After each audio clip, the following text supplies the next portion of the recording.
This is Camille.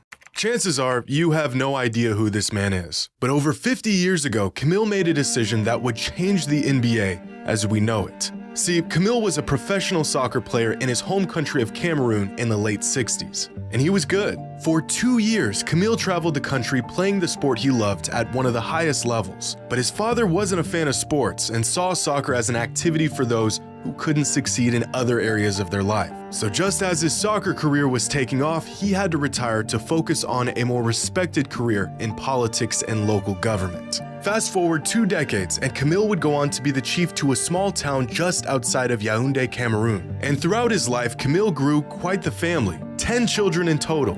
One of them you might be familiar with, named Luc Mbamute.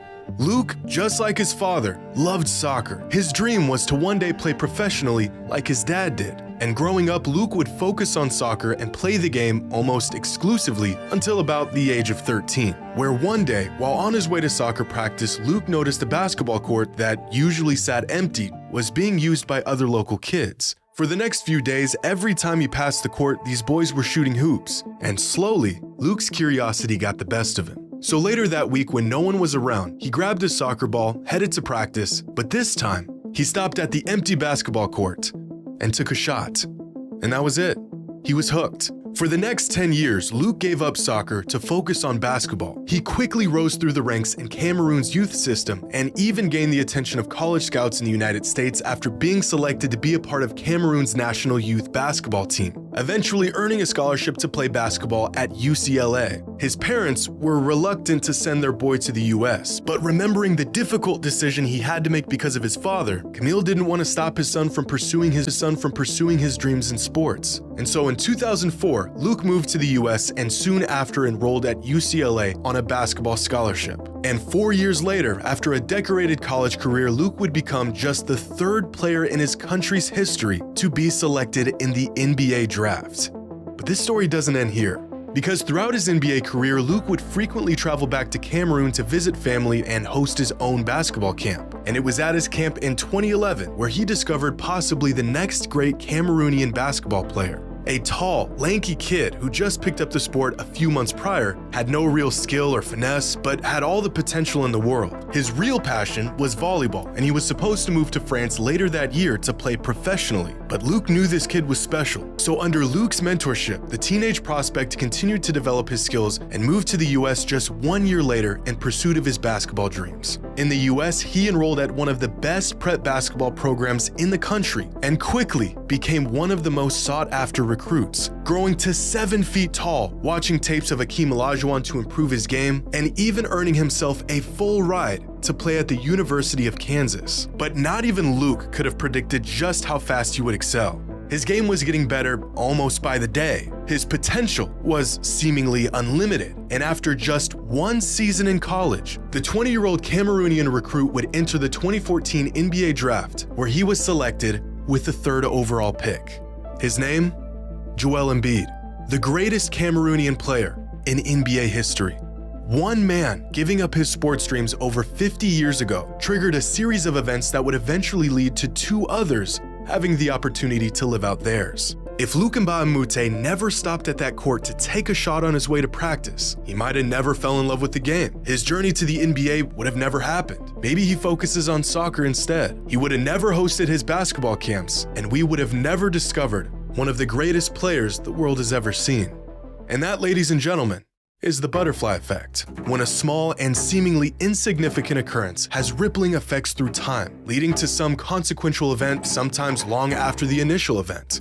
And this is just one of many butterfly effects that would change the course of NBA history forever.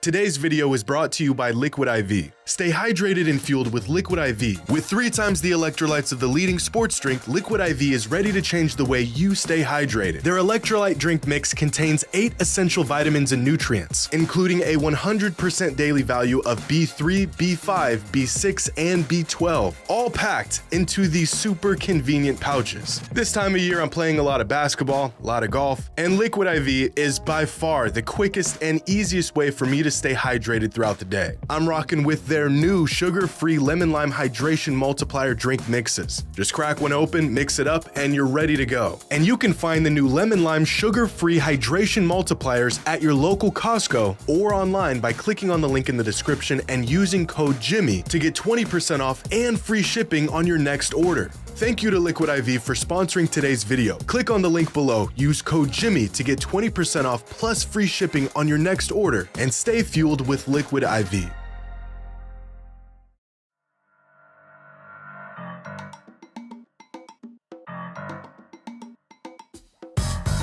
Long before the Golden State Warriors were a dynasty riddled with Hall of Famers and a generational superstar, they were, not very good. The team spent the majority of 2 decades as one of the worst organizations in the NBA, finding themselves in the playoffs once in 18 years. Their one shining star during those years of perpetual mediocrity was a player who literally choked out the head coach.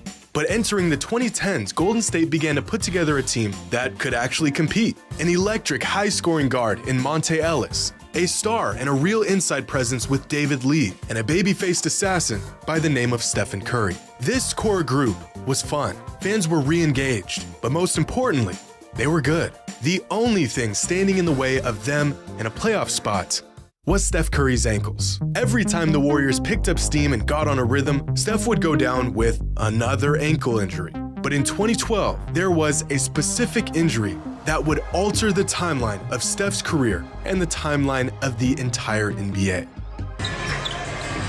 Barry Neal dribbled it off his leg. Oh my goodness. Steph Curry hurt his again. Ankle. Oh, this is just heartbreaking is all I can say. I hurt for him personally and certainly hurt for the team and the organization. After getting his ankle troubles under control in his first 2 seasons in the league, Steph, seemingly out of nowhere, sprains his ankle against the Spurs just 6 games into his 3rd year in the league. An injury that would snowball out of control and re-aggravate again and again. Unlike his sprains in the past, this one lingered, causing him to miss entire chunks of the season. Even with his military-grade ankle braces, the sprain kept creeping back up, eventually leading to a season-ending surgery just 2 months after his initial injury. Meanwhile, the Warriors' season was in a tailspin, and a change was desperately in need before their window on what looked like a promising group closed. A trade was in need, and it would be a move that would make or break the next decade of basketball in Golden State. Their trade target? Milwaukee Bucks center Andrew Bogut. The only way to get him? Package one of their starting guards in the deal. The choice seemed pretty obvious at the time. Get rid of the guy with debilitating ankle issues and keep the borderline all-star scoring machine. And so on March 13th, 2012, just 2 days after Steph played his last game of the season before undergoing surgery on his right ankle, the Warriors and the Bucks agreed to a 5-player trade involving Andrew Bogut and Steven Jackson for Ekpe Udoh, Kwame Brown, and Monte Ellis. This came as a massive shock to the NBA world, as the Warriors just gave up arguably their best player and kept an unproven talent that couldn't even stay healthy. With every piece of evidence suggesting otherwise, the Warriors rolled the dice and chose to keep Stephen Curry instead of Monte Ellis, leading to a series of events that would completely alter the landscape of the NBA for the next decade and creating one of the greatest dynasties in the history of basketball. The choice was theirs, and they made the right one. Except, not really. Years after this trade broke news around the league, it was discovered that the original deal wasn't Monte Ellis for Andrew Bogut, it was Stephen Curry for Andrew Bogut. The Warriors were ready to build around the trio of Ellis, Lee, and Bogut. But after completing a physical with team doctors within the Milwaukee Bucks organization, the status of Curry's ankle injuries was unclear at best. So the Bucks denied the trade and proposed a new one with Monte instead. And inexplicably, the Warriors accepted it. The same ankle injuries that gave Curry and the organization doubts about his future with the team, and even his future in the league, became the catalyst for one of the most pivotal trade decisions in the league's history. If Steph avoided those ankle injuries leading up to the trade, the Bucks would have accepted him in a package for Bogut. He would have ended up in Milwaukee, and the last 12 years of Warriors basketball that has redefined the league would have never happened. Instead, Steph would have joined the Bucks, where just 15 months after his arrival, he would have been paired with another player that might have sparked an entirely new dynasty.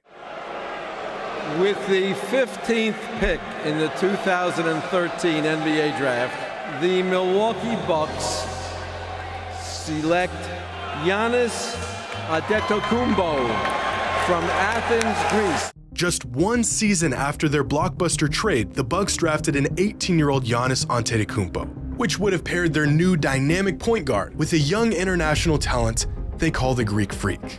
If Steph avoided those ankle injuries, particularly this one against the Spurs that would linger and inevitably blow up his season in 2012, the Bucks would have accepted the trade offer that included him, and we may have seen an NBA featuring a Bucks team with two of the greatest players of all time. The Warriors dynasty potentially replaced with a Bucks dynasty, and an entire decade of era-defining basketball erased and replaced with an unstoppable team in Milwaukee.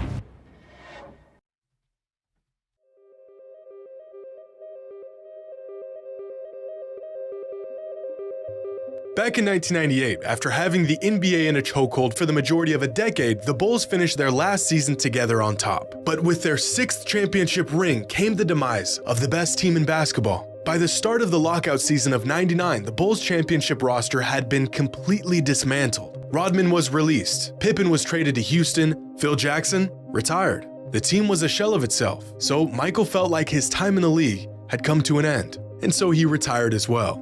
Except he wasn't ready to leave the game. Over the years, Michael has been adamant about the fact that if the Bulls franchise brought back this team for another shot at a title, he would not have retired before the 1999 season. The one non-negotiable for Mike was that he refused to play for anyone other than Phil Jackson. But in the words of Jerry Krause, former Bulls GM, Phil Jackson could have gone 82-0 with this team, and he was still going to be let go at the end of the '98 season. This decision essentially forced Michael into retirement. But just 5 months after Jordan announced his second retirement, Phil Jackson was hired as the head coach of a Lakers team on the verge of becoming the next great NBA behemoth. Meanwhile, Michael, who says he was absolutely sure about his decision to retire, was not quite ready to leave the game behind. Over the next couple years, videos surfaced of Mike visiting Bulls practices, terrorizing players in one-on-ones, clearly better than anyone in the gym. Reports at the time even detailed Michael seriously considering suiting up and playing in Spain for half a season. But before Michael made his return in Washington, he would often visit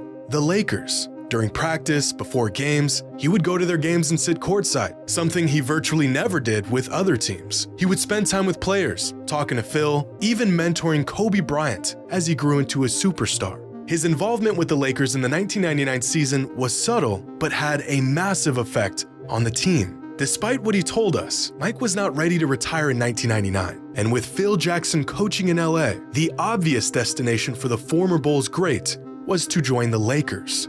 But you see, the only problem was that by the time Jackson was hired to coach the team, Michael couldn't play basketball. It's been well documented that in the summer of 1998, Michael Jordan had caused severe damage to his right index finger while attempting to cut a cigar. In fact, in Jordan's retirement announcement, he mentions that the accident had severed a tendon in his finger and that the injury would require surgery. This injury, even if Michael never retired, would have sidelined him for the entire 1999 NBA season. And by the time he was physically able to return, the team that he had spent time around, developed relationships with, and was home to the only coach that he would play for were already champions, completely removing any possibility of Mike signing with the franchise since Michael refused to join a team that were already established champions. It goes against everything the man believes. If Michael Jordan never severed his finger in a freak cigar-cutting accident in 1998, the nagging itch he had to return to the game might have taken place 3 seasons sooner, with the only team that even had a chance at signing him, the Los Angeles Lakers. Instead, his injury delayed his return to the game and axed his chances of playing for Phil Jackson again and playing with Kobe and Shaq and a championship roster. This team could have happened. In a world where Michael Jordan doesn't get into a freak accident in the 1998 offseason, we may have seen a Lakers team featuring Shaq, Kobe, and Jordan entering the 1999 NBA season. Maybe instead of imploding a few years later, this team continues to win and stays together. Maybe Michael retires for the final time, not as a washed-up Washington Wizard, but instead A Bulls and Lakers legend with 3 or 4 more rings. Or maybe Michael's tyrant leadership drives Shaquille O'Neal out of LA and we never get that 2000s Lakers dynasty at all. Maybe Michael's role on the team greatly reduces Kobe's and we never see the true potential of the Black Mamba. And maybe everything went exactly the way it was supposed to, because that's the butterfly effect. When something almost insignificant spurs a series of events that leads to something much, much bigger.